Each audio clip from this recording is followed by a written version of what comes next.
Hello everyone, I'm Noakich. If you want to know more about Russia and you understand my English, please welcome to my channel. Today we will discuss topic that is incredibly hot in Europe and absolutely cold in Russia, feminism. I have to prevent you, before this video I make two tests. I'm 0% feminist and or man, as they say, so this video will not be enough objective, but I will try. I make a poll in my circle, so it's so interesting that all women in my circle, they are not feminist, they don't want any equality, and they say, no, I don't want any equality. They say that they pronounce that I want my husband have salary more than me, I won't take care about kids, I won't have small work and small salary, I want to make any hobby like, you know, design or candles or something like that. I don't want to take care about earn of my family. In this case, as I understand, we are more close to Afro-American women. In the same time, we are, for sure, Russian women, we are majority. We have something like 56% of population. We live on 12 years longer than our husband. We go to retreat on 5 years younger. In universities we have 55% of girls and 45% of boys. So we are more educated part. In the same time, work, no, we are not interested in that. And what is interesting that we had in our history, we had period of feminism. Look, it begins in 1917. Actually, we was almost the first country who women and our women receive all rights in February of 1970. Right on election that we couldn't use in Soviet period. Right to work, easy divorce and kids after divorce. We receive all that, we live in that life, we had a lot of responsibility in our society. Russian woman should work and after that she should work at home. So we live in that during 70 years. No, thank you, we don't want anymore. As I understand, actually during all our history, woman was not so weak part of population. For example, in former time, the main heiress after death of man, it was his wife, not his oldest son, as it was in Europe, for example. After that, as I say, during 70 years in Soviet period, Russian woman was kind of feminist, but at the same time looks like they have double work. Main work and work at home, because in our tradition men are not very interested in home at work at home and education of kids. It's so interesting that among my friends all women say, no, I won't take care about kids because I don't trust to my husband or to my man. They say, no, men are not able to take care about kids. For sure they want to receive some support and some help from their husband, but they don't trust full education for whole day, for example. Besides, now we have so much machine at our home, different machine for cooking, for cleaning, vacuum machine, etc., etc. Everything, we have all machine at home, so now home work, or how it's so now this, you know, homework, it's not so difficult. So Russian women, for sure, they want to take pleasure. And so now it's so interesting because we have such imagination in our brains that men for work, women for pleasure, not for home. Woman is something for pleasure. And last 7 years, what we see, there is a lot of training for women who learn women how to be married with successful men, how to find successful men. Price of this training, it begins from, I don't know, 30 euro and until 10,000 euro. Can you imagine rich women want to pay 10,000 euro to find successful men for her? Even rich women of Russia, they want more rich men and more successful, for sure. So what I see around, yes, Russian woman, actually she can do everything what she wants. If she wants, she can study or not. She can work or not. She can have hobby or not. She can actually, we look as we want. There is no any sexual harassment on the street. No, for sure, there are everywhere. I think they are everywhere. But in Russia, you can walk on the street in short dress. Nobody will tell you a word. I think that what I see with my eyes is that Russian men much more respectful for women. You know, on street, in discotheque.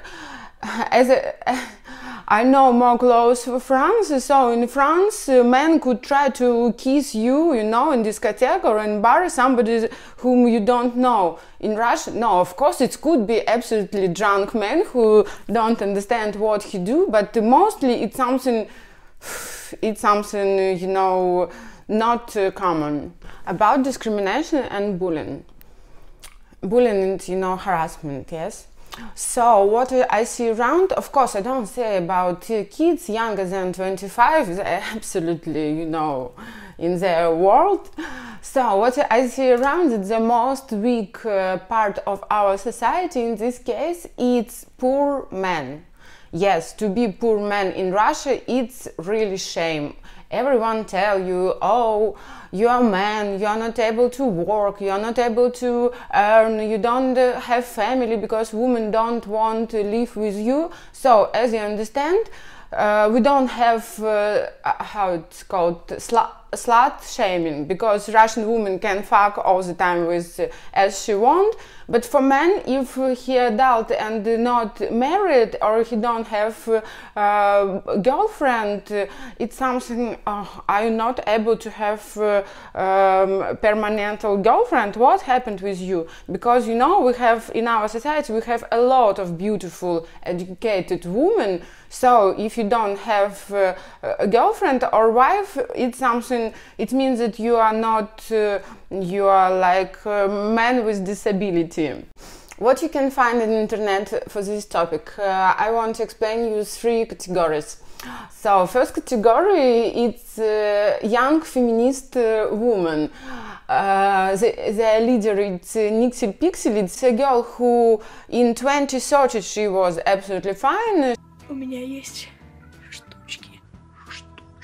Для того, чтобы это исправить, у меня есть прекрасный консилер. Я вам очень советую его купить. Мне кажется, он очень-очень хороший. И он очень хороший. Clinique Airbrush Concealer illuminates perfect. After that, she wins any grant on education in USA. She studied there she studied there for 1 year, and she come back. After that, she come back and begin to make this video about feminism, sexism, etc., etc. Вот представьте, вот хомяки живут такие. У них есть такое общество, и все прекрасно, но только есть как бы такие хомяки-альфачи, типа мужики, которые всех избивают, перегрызают друг другу глотки и контролируют кормушки. Они типа держат все под контролем, они насилуют женщин, насилуют мужчин, которые похожи на женщин, и насилуют хомяков, которые вообще вне этой бинарной дурацкой системы. И тут хомяки-женщины такие, вы знаете, как бы, что за хуйня? Давайте-ка мы будем бороться против этой системы, помогать тем хомякам, против которых она работает. И этим занимается интерсекциональный феминизм. There is a famous opponent of her, this guy kidding of her a lot. У женщин в России есть очень много проблем, в том числе системных, но как бы вот как раз-таки никоим образом не помогает.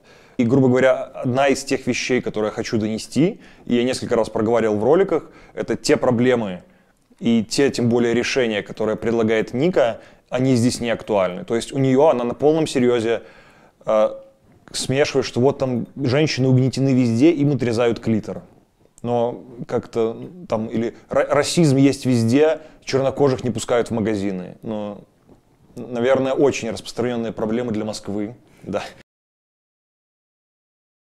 Second category that I wanted to explain for you, it's anti-feminist. It's strong movement, mostly it's trainings, it's girls who explain that ladies, please don't be married with poor guys, it's a disaster. Here there is a link on one of the trainings, I'm sure you will like it. And last part, it's a part of men who are against this oh, it's 4 categories, okay. So in last category, it's this guy, Andrey Vodonaev. He is the head of this community. He say, I hate all women because all of them are disgusting warriors. Everything what they want, it's money.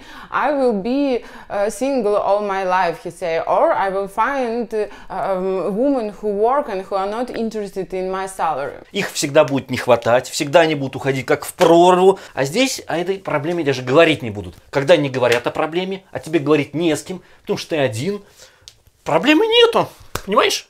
Проблемы нету. Например, возьмем меня. Вот я уже 5 лет живу на $100 практически, иногда меньше, иногда на 1000 рублей живу. Вот, купил кафтан за $2, хожу в нем уже всю жизнь, до меня в нем 3 померло, наверное, я вот надел его в секонд-хенде хожу. So Russian women like to receive education. Yes, they study in universities.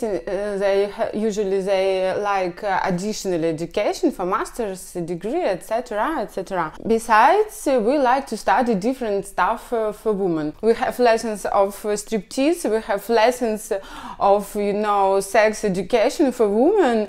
We have lessons how to be a good wife. And it's really popular. Russian women don't go to course how to become successful. They are interested in how to be good woman and good wife. Are really interested in how it works in your countries. Please put some comments. It's really interesting. I'm sure we will continue this conversation. If this video was interesting for you, thumbs up and subscribe on my channel.